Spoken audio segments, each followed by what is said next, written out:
Très ravi de vous accueillir à cette édition de l'actualité sur Speedline TV, le 19h30. Voici le sommaire.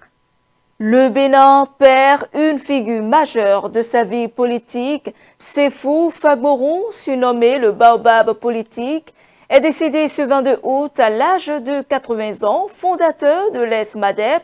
Il laisse derrière lui une longue empreinte dans le paysage politique béninois. Le sport scolaire est à l'honneur à Abomey. La cité historique accueille la deuxième édition de la Ligue nationale scolaire, un rendez-vous qui réunit pendant une semaine les meilleurs jeunes athlètes venus des 12 départements du pays autour de plusieurs disciplines sportives. Et puis, en République démocratique du Congo, les autorités de Kinshasa et les combattants du M23 ont franchi une nouvelle étape vers la paix.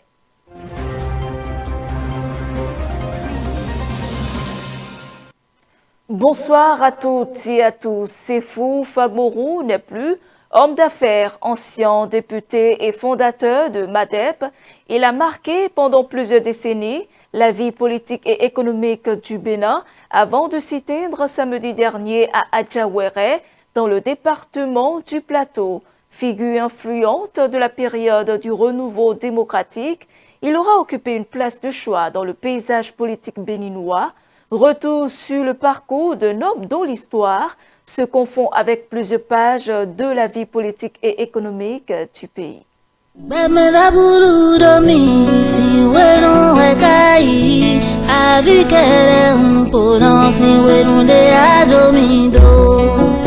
Bénin est l'une de ses grandes figures des dernières décennies.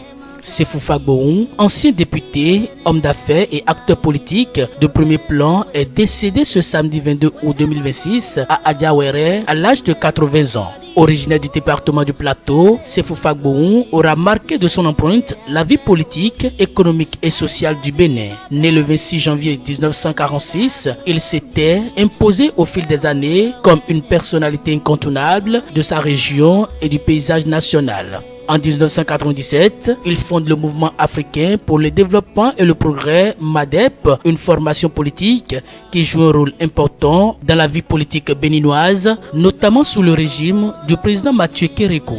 Élu député à plusieurs reprises, il participe activement aux débats et aux grandes batailles politiques de son époque. Son influence ne se limitait toutefois pas aux institutions. Dans le Plateau, Séfou Fagboron était considéré comme un homme de réseau capable de mobiliser et d'accompagner de nombreux acteurs politiques. Son parcours l'a également conduit à l'Union fait la Nation avant son rapprochement avec le bloc républicain auquel il adhère officiellement en février 2020.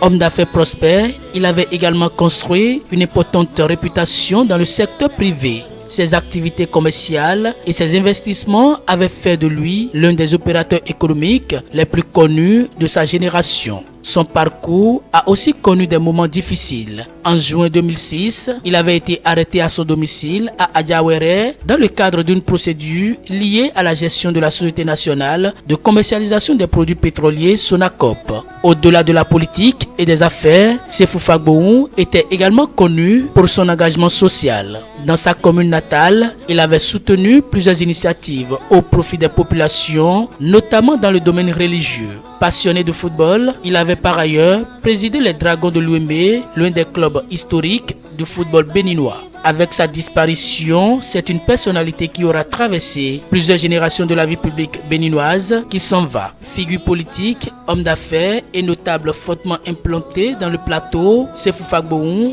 laisse une empreinte importante dans l'histoire contemporaine du Bénin. Paix à son âme, que Dieu console sa famille, ses proches et tous ceux qui l'ont connu.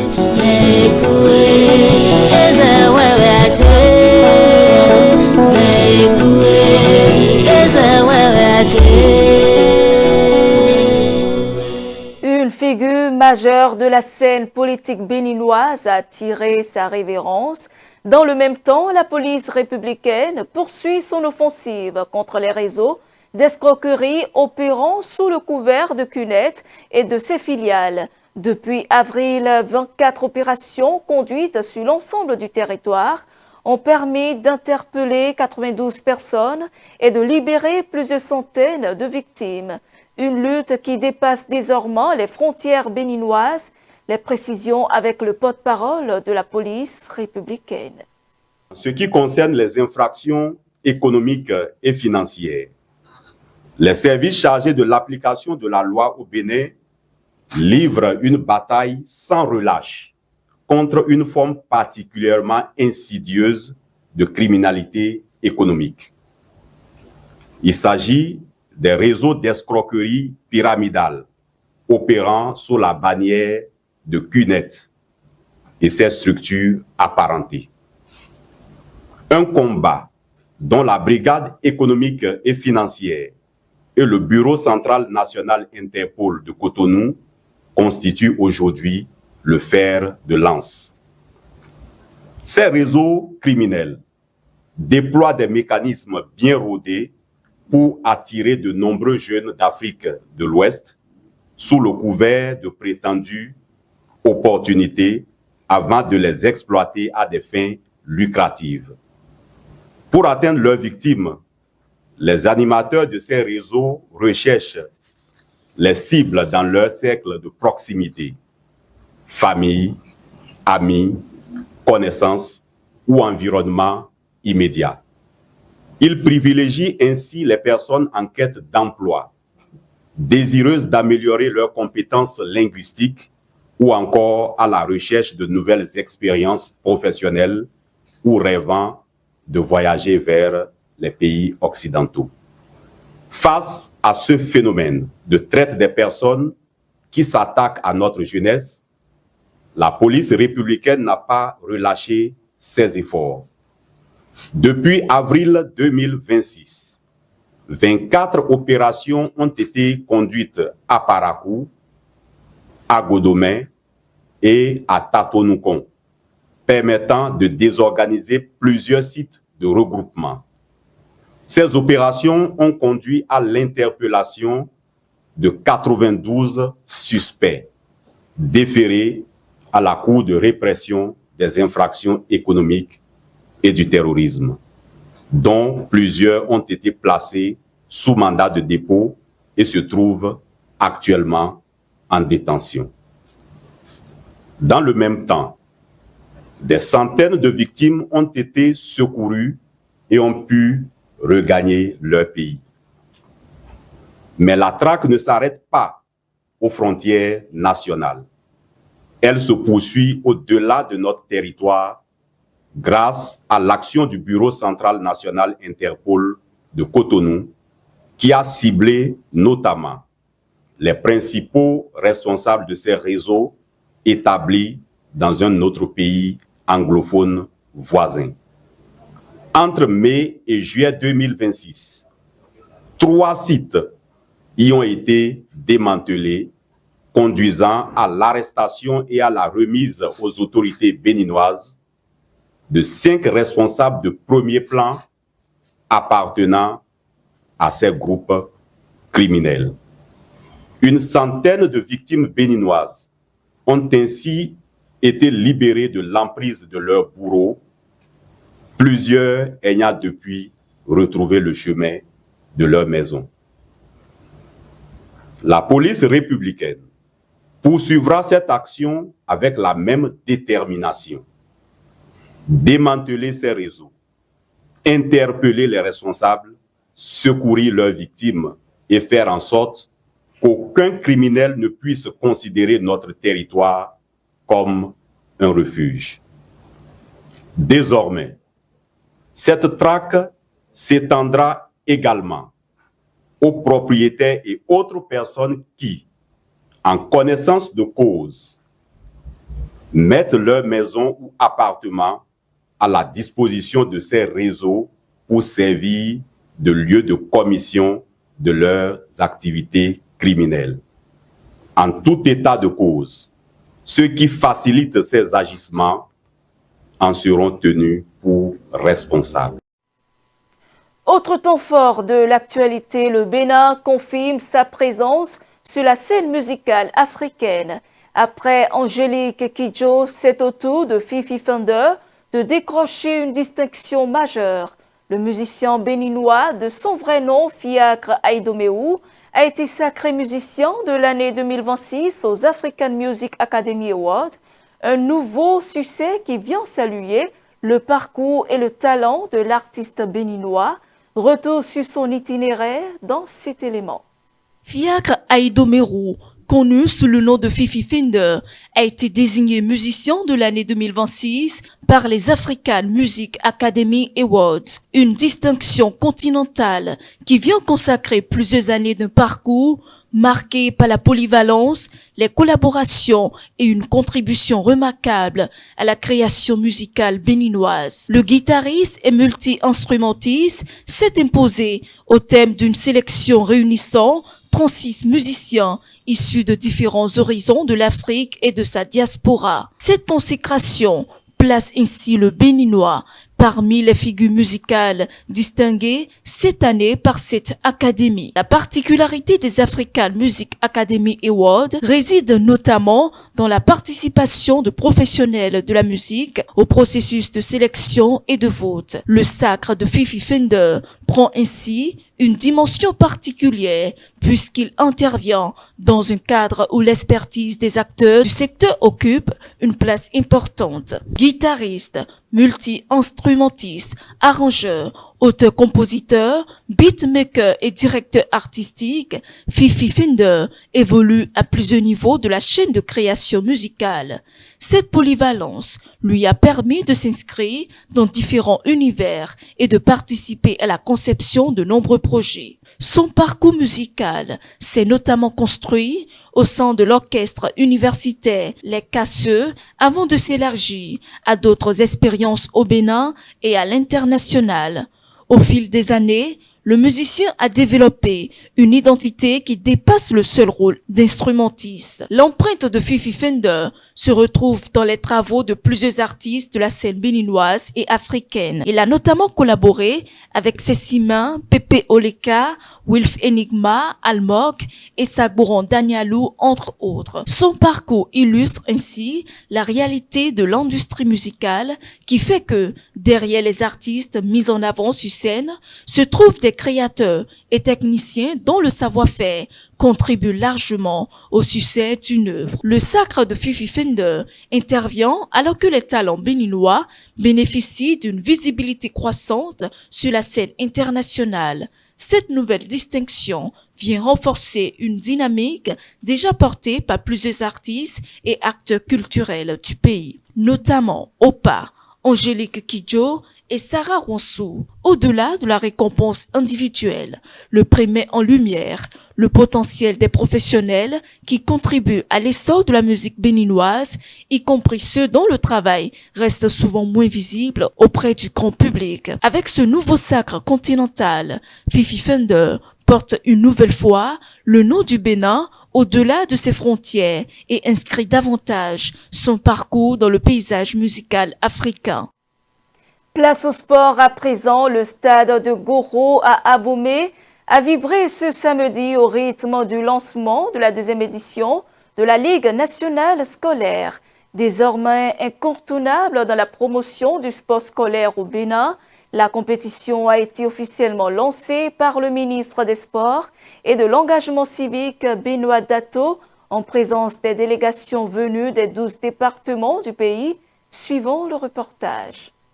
Abomey, la cité historique et berceau des Amazones, est le théâtre de la deuxième édition de la Ligue nationale scolaire depuis le samedi 22 août 2026. Organisée sous une semaine, cette compétition réunit les meilleurs jeunes talents sportifs venus des 12 départements du Bénin. Ici, dans la cité historique et royale, le sport scolaire est plus qu'une compétition, il est une école dans une école.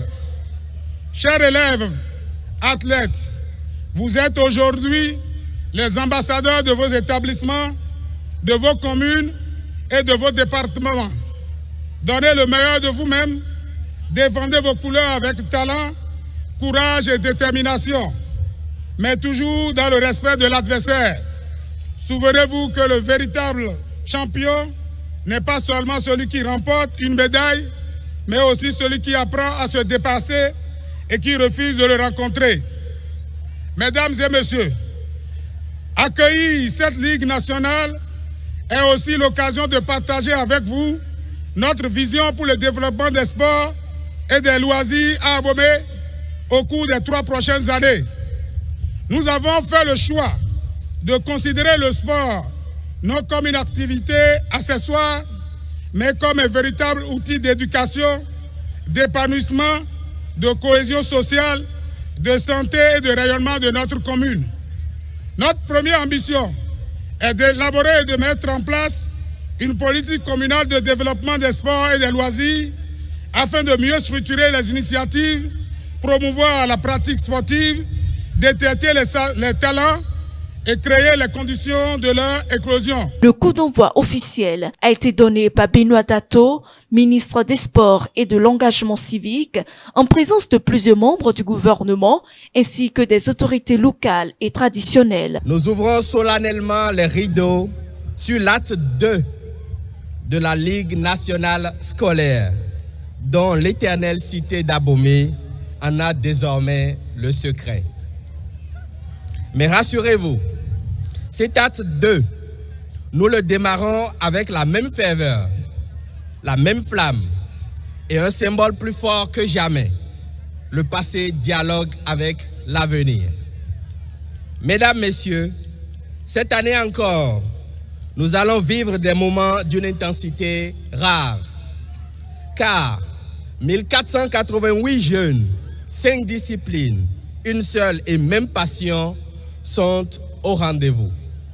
Quel privilège et quelle fierté d'être les témoins de cette jeunesse qui fait briller le football, le handball, le basketball, le volleyball, l'athlétisme et le sifflet. Chers amis, jeunes gens, bienvenue dans l'arène de l'exigence. Ici, à la Ligue nationale scolaire, on est au-delà d'un simple tournoi. Ici, ce sont les meilleurs qui se rencontrent. Ici, nous basculons vers le haut niveau. Parmi vous se trouvent les futures Amazones, les futurs guépards, nos futurs médaillés africains et olympiens. En un mot, nos futures championnes et nos futurs champions. C'est pour cela que le gouvernement du président Romuald Wadagni investit massivement dans cette compétition dans le but de détecter, de former, d'accompagner et surtout de vous offrir une expérience concrète du très haut niveau. Voilà notre engagement envers vous. Voilà notre sacerdoce envers notre pays.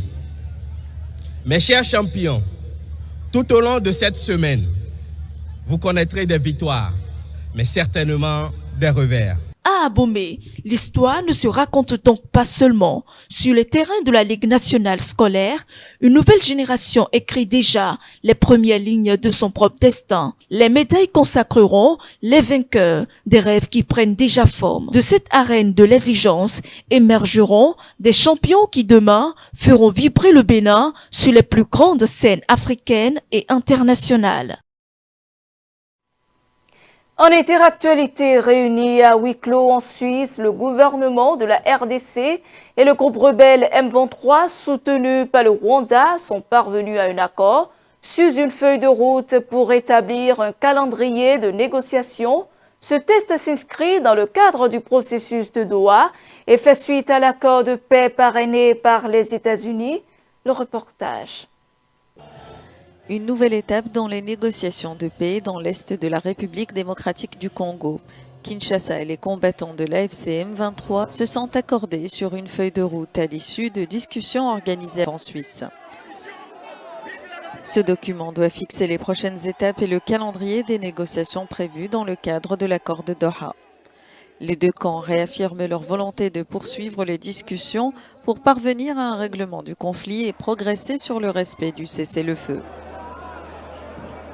Une première mission de vérification de la trêve est prévue à Minembwe dans le sud Kivu. Les parties se sont également entendues sur une procédure commune pour signaler d'éventuelles violations et sur un mécanisme chargé d'évaluer les progrès réalisés. Des avancées encore fragiles.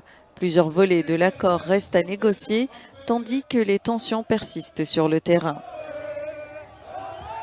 Pour les observateurs, le processus de paix s'annonce donc encore long, alors que Kinshasa et le M23 restent profondément divisés sur les conditions d'un règlement durable du conflit. Et c'est la fin de ce journal. Merci de votre fidélité. Suivez-nous en continu sur speedlinetv.bj/live et sur nos différents canaux digitaux Facebook, YouTube et TikTok.